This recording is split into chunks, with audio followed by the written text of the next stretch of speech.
오늘의 코인, 오늘은 퍼즈님과 함께하는 시간입니다. 월요일에도 나와주시는 우리 퍼즈님 바로 한번 만나볼게요. 퍼즈님 반갑습니다. 네, 안녕하세요. 퍼즈입니다. 오늘도 도움되는 자료 많이 가지고 왔으니까요. 매매 전략을 세우시는데 꼭 도움이 되었으면 좋겠습니다. 네, 오늘도 퍼즈님이 저희와 함께 해주신다라고 합니다. 오늘도 저희가 포트폴리오 분석을 조금 더 상세하게 들어갈 예정이고요. 알트코인 분석을 오늘은 특히나 좀 많이 준비를 해주셨습니다. 그런데 이제 저희가 지난주에 비트코인에 관한 어느 정도의 매수 사인을 드렸었잖아요. 그 이후의 움직임들이 우리 투자자분들이 많이 궁금하실 것 같은데요. 오늘 비트코인 분석부터 한번 이야기 들어보도록 할게요. 네, 해서 네. 조금 조정을 받거나 기간 조정이라고 하죠. 맞아요. 옆으로 횡보하는 네. 그런 거를 좀 겪지 않을까라고 생각을 했는데 일단은 4일날 비트코인이 좀 올랐었습니다. 맞아요. 그래서 네. 차트를 보면서 같이 좀 얘기를 하도록 할게요. 그래서 이제 제가 여기까지 이제 올라오는 것 자체에 대해서 되게 긍정적으로 이제 말씀을 드렸고, 근데 이제 여기 있던 요 양봉이 4일날 양봉입니다. 그래서 4일날 하면 이제 금요일, 토요일 요때인데 요때 이 고점을 갱신하면서 위로 올라와줬거든요. 해서 아마 요 부분에도 제가 지금 살펴보진 않았지만 숏 물량의 청산이 많이 일어났을 거라고 생각을 해요. 그래서 그러니까 이제 쉽게 생각하면 이런 거죠. 지금 저희가 하락에 너무나 익숙해져 있으니까 이러한 구간만 나오면 위에서 조정받는 듯한 혹은 여기까지 여기까지 올라갈까라는 그런 자리가 오면 여지없이 배팅을 하는 사람들이 많아지고 그에 따라서 그 고점을 계속해서 뚫어가는 그런 움직임을 지금 보여주고 있거든요. 그래서 제 생각에는 여차하면은 탈 자리를 안 주고 올려버릴 가능성도 있다라고 생각합니다. 그러니까 많은 사람들이 지금 가격도 설마 너무 높지 않나. 그러니까 왜냐면 이 아래에서 비교하면은 너무 높은 거 아니야라고 생각해서 매수를 망설이시는 분들도 계시거든요. 네. 그래서 그런 분들이 타지 못하고 그냥 올려버리는 경우의 수도 저희가 한번 고려해봐야 될 것 같습니다. 그래서 제가 오늘 어느 자리에서 매수를 그동안 진행했는지도 이제 보여드릴 테지만 네. 제가 이제 말씀드린 대로 분할로 매수하시는 게 제일 좋다라고 생각을 하고 비트의 움직임만 가지고 좀 얘기를 해보면 일단은 요 위로 올라가서 요 라인에서 지금 지지를 받아주는 게 제일 좋긴 합니다. 그러니까 지금 가격 그냥 21,000 정도, 지금 29,000 정도에 와 있거든요. 그래서 21,000 정도 가격에서 지지를 받아주는 게 제일 좋은데, 근데 이렇게 되면 어쨌든 베스트겠지만 네. 제 생각에는 그래도 요 중심선까지 조정받을 가능성이 여전히 충분히 남아있다라고 생각해요. 그래서 지금 중심선 같은 경우에는 한 19,950 요 정도 19,900 정도 자리 위치에 있거든요. 여기는 주황색 선. 그래서 얘가 이제 추가적으로 바로 떨어지거나 안 그러면 옆으로 기어서 만나거나 할지 모르겠지만 어쨌든 요 정도 자리에서 지지를 받고 올라가 주는 게 제일 베스트 시나리오라고 보시면 될 것 같고, 추가적으로 제가 이제 올라가면 제가 이제 말씀드렸던 거 다시 한번 정리해드리면 추가적으로 올라가면 한 28,800 정도 이 빨간색 선 라인 보입니다. 네. 이게 261.8자리랑 여기 있는 고점이랑 일치하는 자리, 그 다음에 더 올라가게 되면 한 25,200 정도 해서 여기 있는 고점이랑 여기 361.8과 436% 사이 있는 이 라인에서는 조정받을 가능성이 있어요. 네, 있는데 다시 한번 말씀드리지만 저는 장기적으로 보면 이렇게 올라갈 거라고 보고 있습니다. 이렇게 올라갈 거라고 보고 있어요. 해서 여기 있는 라인만 깨면 한 45,000에서 5만 달러까지 충분히 갈 수 있다라고 생각하기 때문에 이런 정도 자리에서 전량 매도는 조금 별로라고 생각하고 분할 매도나 아니면은 숏 포지션을 잡는 것보다는 이렇게 여기 이런 자리에서 조정받았을 때 매수를 하는 식으로 대응을 하시는 게 제일 좋지 않을까라고 생각을 합니다.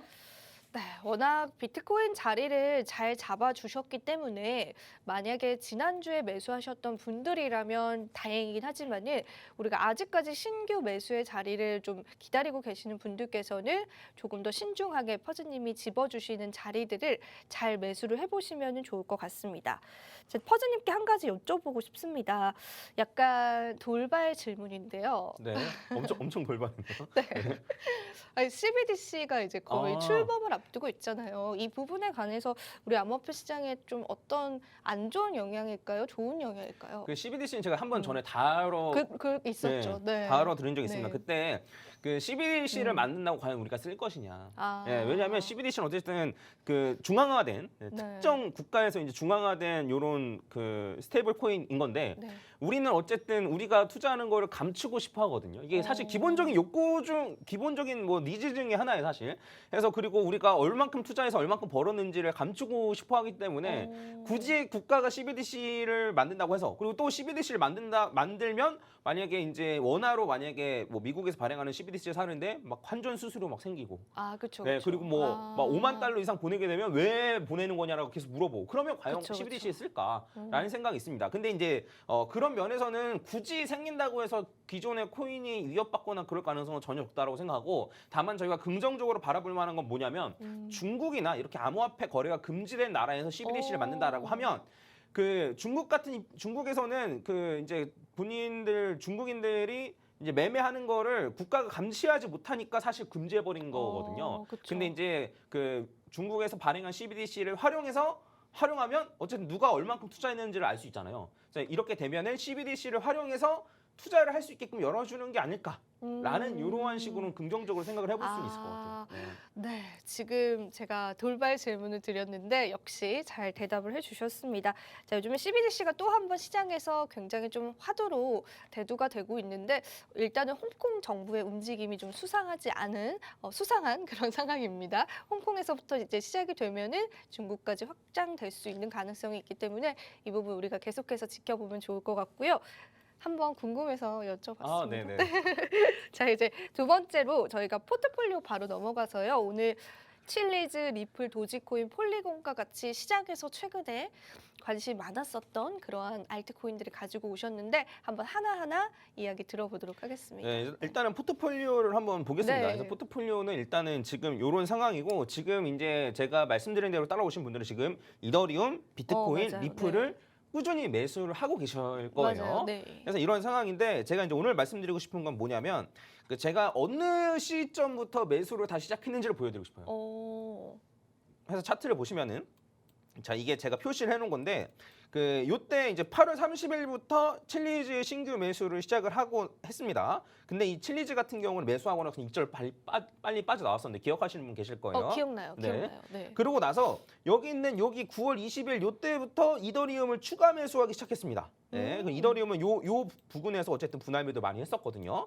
그런 다음에 요때 비트코인을 추가 매수하기 시작했고 그 다음에 요때 10월 25일 그 이제 리플을 신규 매수하기 시작을 했습니다. 그래서 보시면 아시겠지만 제가 이제 매도했던 부분은 요런 부분에서 이제 매도를 지금 진행을 했었고 신규 매수를 한 부분은 여기에서 이제 신규 매수를 진행했단 말이에요. 그래서 보시면 아시겠지만 저는 매수 자리를 잘 잡았다라고 생각하거든요. 아, 그럼요. 네, 엄청나게 잘 잡았다라고 생각합니다. 그래서 네.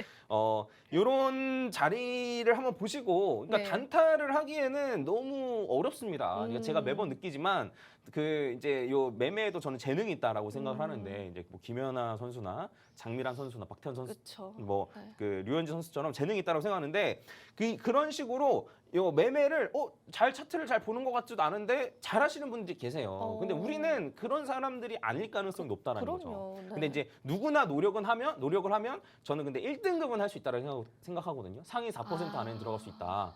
해서 저희는 그러한 인생 역전을 노린다기보다는 차분히 수익을 꾸준히 내서 이게 2025년에 아마 세금을 내는 걸로 알고 있는데 네, 그때는 아마 시작될 거예요. 네. 네. 그때 저희가 세금 어떻게 너무 많은데 약간 이런 걸 고민하는 걸 목표로 네, 돈을 많이 벌어서 그런 걸 목표로 해야 된다라고 생각하는 거죠. 그래서 그러한 차원에서 본다면 단타보다는 스윙이 일반 개미분들이 따라하시기에는 적합하고 그러한 측면에서는 이런 구간에서 이제 매수를 하고 추가적으로 이렇게 올라가면 매도를 하는 방향이 바람직하다는 거죠. 그래서 뭐 어찌 보면 제 자랑인데 매수 자리 잘 잡았다고 어찌 보면 제 그쵸. 자랑인데 네.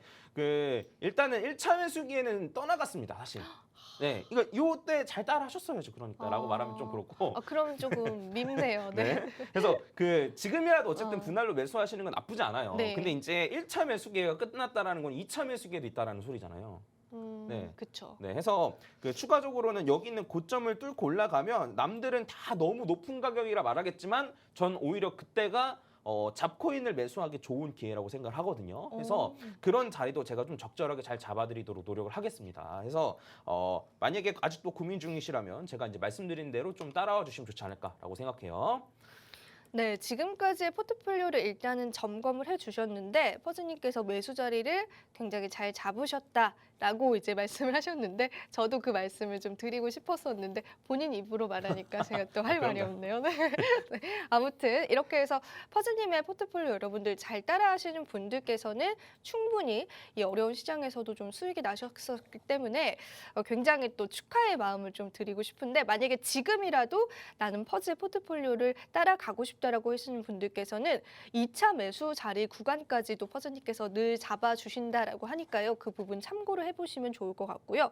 자, 그럼 오늘은 우리가 추가로 매수가 들어가는 코인은 있을까요? 최근에 알트코인 상승 랠리가 좀 좋잖아요. 그래서 더 관심이 많으실 것 같은데. 그 추가는 일단은 생각하지 않으려고 합니다. 왜냐하면 저는 어쨌든 그 비트코인, 이더리움을 추가 매수하고 리플을 이제 추가로 신규 네. 들어갔기 때문에 일단 요거를 잘 매집을 하고 네.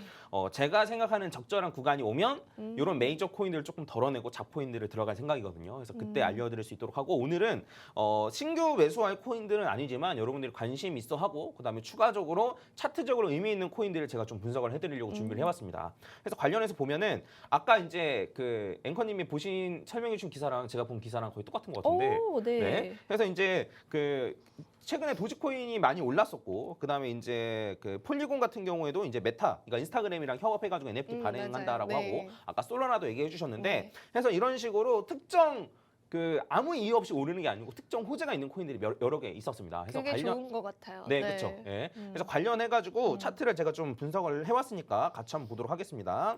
자, 일단 맨 처음에 이제 같이 봐야 될 거는 칠리즈예요. 칠리즈 같은 경우에는 제가 이제 익절로 빠져나온 코인입니다. 해서 요때 매수를 평단가를 잡고 요 자리에서 빠져나온 코인이거든요. 그리고 나서 조정을 받았는데 그 10월 4일 날 이제 250원 이하로 떨어지면 물타기가 가능하고 물려 계신 분들이라면 근데 신규 매수는 220원 이하로 떨어지면 했으면 좋겠다라고 얘기했는데 실제로 한 240원까지만 떨어지고 그냥 올라가 버렸습니다. 그래서 저는 매수를 못했어요. 저 원래 220원까지 떨어지면 여기서 말하려고 그랬거든요. 좀 신규 매수하자 하려고 그랬었는데 일단은 신규 매수는 못했고 근데 어쨌든 요 차트를 좀 유의미하기 때문에 제가 좀 분석을 해드리면 일단은 물타기를 하셨거나 안 그러면 네. 제가 그때 말씀드렸던 자리에서 빠져나오지 못하신 분들은 일정 부분 분할 매도를 했으면 좋겠습니다. 그래서 이렇게 1, 2로 한 다음에 3으로 올라가 3, 4, 5 이런 식으로 올라갈 가능성도 있지만 이렇게 A, B, C로 하락할 가능성도 있거든요. 그래서 네. 전부 다 매도하라는 것보다는 일정 부분 분할로 매도하시는 게 좋지 않을까라고 생각을 하고 칠리즈 같은 경우에는 차트 분석상 여러 가지 시나리오가 산지되어 있어요. 그래서 이렇게 1, 2, 3, 4, 5로 올라가는 경우일 수도 있고 그게 아니고 이제 1, 2, 3, 4, 5로 올라가는 경우일 수도 있거든요. 그래서 추가적으로 제가 분할 매도 자리만 조금 언급해드리면 500원 정도에서 한번 분할 매도. 네. 아, 칠리즈요? 네네네. 네. 그다음에 한 870원, 그다음에 1,200원. 네, 해서 이렇게 세 번 정도에 나눠서 분할 매도 한다라고 생각하시면 제일 베스트라고 생각을 하고 만약에 거기까지 안 올라가면 어떡하냐 라고 하시면은 현금화한 걸로 아래에서 물을 타시거나 제가 알려드리겠죠. 현금화한 걸로 물을 타시거나 아니면은 본전가까지 떨어지면은 그 갖고 있던 물량을 나머지 매도한다거나 이런 식으로 대응을 하시는 게 좋다라고 생각합니다. 그리고 이제 그 제가 가지고 온 게 이제 리플인데 리플 같은 경우에는 제가 이제 예전에 이런 식으로 이제 캡처를 해왔는데 이런 식으로 가지 않을까라고 제가 이제 그려놓은 거거든요. 네. 그래서 지금 이제 리플 모양 같은 경우에는 이런 모양인데 어떻게 좀 비슷하게 가는지 모르겠습니다. 네. 그래서 신규 매수도 저기가 지금 진행을 하고 있잖아요. 그래서 리플 같은 경우에는 주말간 잠깐 올랐다가 지금 떨어지고 있는 모양새인데 여전히 1, 2, 3, 4, 5로 올라갈 가능성이 높다라고 생각을 합니다. 그래서 저도 요걸 노리고 지금 매수를 들어가고 있는 중이고 리플 같은 경우는 제가 갖고 온 게 왜 그러냐면 특별한 이슈가 있잖아요. 그러니까 고정된 이슈가 있잖아요. 그래서 그 SEC와의 소송 때문에 이제 어떤 식으로 뭐 발표가 흘러갈지 난다거나 모르죠. 네. 네. 그러면은 요거를 이슈 삼아서 오르거나 내리거나 할 수 있는데 제 생각에 오를 가능성이 조금 높다라고 생각을 해서 리플을 좀 가져왔습니다. 리플은 말씀드린 대로 한 950원에서 한 1,100원 정도까지 올라갈 수 있는데 저는 웬만하면 한 1,050원 정도까지 올라가면 웬만하면 전부 다 매도. 네, 네. 매도할 생각입니다. 참고하시고 그 요 리플과 똑같은 모양이 있는데 이게 바로 도지입니다. 아, 네, 도지가 도지가. 궁금하더라고요. 네, 그래서 완전히 네. 똑같아요. 사실 음. 차트 모양이 거의 똑같은데 음. 다만 차이가 있다라고 하면 이렇게 1, 2, 3, 4로 올라간 다음에 한 번 더 올라가서 261.8 위로 살짝 올라왔어요. 어. 그래서 이거를 558로 봐야 되냐 아니냐가 약간 헷갈리긴 합니다. 어. 예, 그래서 리플보다는 차트가 안 좋다라고 볼 수 있는데 도지 같은 경우에도 이제 트위터가 이제 인수가 인수가 됐죠. 되고 네. 그런 다음에 트위터에서 도지를 생각보다 더 많이 활용한다라고 하면은 충분히 그거를 호재 삼아서 올라갈 수 있거든요. 더 그래서 올라갈 수 있는 거예요? 네네네네. 그래서 이제 도지 같은 경우에는 음. 물론 요 이후에 뭐 한 번 더 조정받고 올라가거나 뭐 옆으로 길게 횡보한다면 올라갈지 요 기간은 제가 사실 알기 어렵지만 한 번 더 올라갈 가능성이 높은 차트다라고 보시면 될 것 같아요. 그래서 만약 올라가게 되면 260원에서 330원까지 올라갈 수 있는데 웬만하면 300원 전후에서 전부 다 매도하시는 걸 추천드리겠습니다. 그리고 하나 더 빠르게 폴리곤. 네, 보면 폴리곤 같은 경우에는 제가 여기서 이제 사라고 말씀드리진 않았지만 제가 원래 전에부터 갖고 있었던 코인이긴 하거든요. 네. 그래서 저 같은 경우에는 요 구간에서 매도를 좀 많이 했습니다. 요 구간에서 아. 네, 매도를 하고 좀 추가로 매수하려고 가지고 있는데 안 떨어지는 거예요. 그러니까. 네, 안 떨어지고 나서 재차 한번 올라서 저도 갖고 있는 물량의 일부를 또 요 구간에서 네, 좀 정리를 했습니다. 근데 폴리곤 같은 경우도 보시면 1, 2, 3, 4 한 다음에 추가적으로 361.8까지 올라가서 이게 585 볼 가능성이 있거든요. 그래서 웬만하면 지금 조금 분할 매도를 하시는 게 좋지 않을까. 아. 그래서 추가적으로 확장해서 올라가도 2,200원 이상 올라가긴 힘듭니다. 예. 아. 그리고 추가로 이제 여기 파란색 점선인 퍼즈 각도선인데 요걸 뚫고 떨어지면 전부 다 매도하시는 걸 추천드리겠습니다. 네, 해서 폴리곤 같은 경우에는 물론 앞으로 기대가 창창한 코인이고 그쵸. 저도 떨어지면 더 매수할 생각입니다. 네. 근데 이제 적절한 자리에서 분할 매도하고 만약에 그냥 올라가면 있는 것만 가지고 수익 가져가고 떨어지면 물타는 방식으로 하면 수익을 좀 더 극대화시킬 수 있지 않을까라고 생각을 합니다. 네, 이렇게 해서 오늘 여러분들이 관심 많으신 알트코인 하나하나 다 집어주셨습니다. 칠레지, 리플, 도지코인, 폴리곤까지 우리가 알아보는 시간이었고요. 자, 일단 도지코인 같은 경우에는 300원 전후로 매도하시기를 좀 말씀을 해주셨고, 폴리곤 같은 경우에도 지금 시점에서 좀 분할 매도하기를 좀 말씀을 해주셨습니다. 다른 알트코인들도 다시 한 번 더 참고해 보시면 좋을 것 같습니다. 네, 오늘 퍼즈님과 함께 또 다양한 이야기들 여러분들과 나눠봤습니다. 도움이 되셨기를 바라고요. 마지막으로 투자 고지 드릴게요. 본 방송에서 제공하는 정보는요, 투자 판단에 대한 조언일 뿐 가치 판단과 상승 하락을 보장하고 있진 않다는 점 다시 한번 유의 부탁드리고요. 저와 퍼즈님은요, 내일 이 시간에 다시 찾아뵙도록 할게요. 오늘도 시청해주신 여러분 고맙습니다.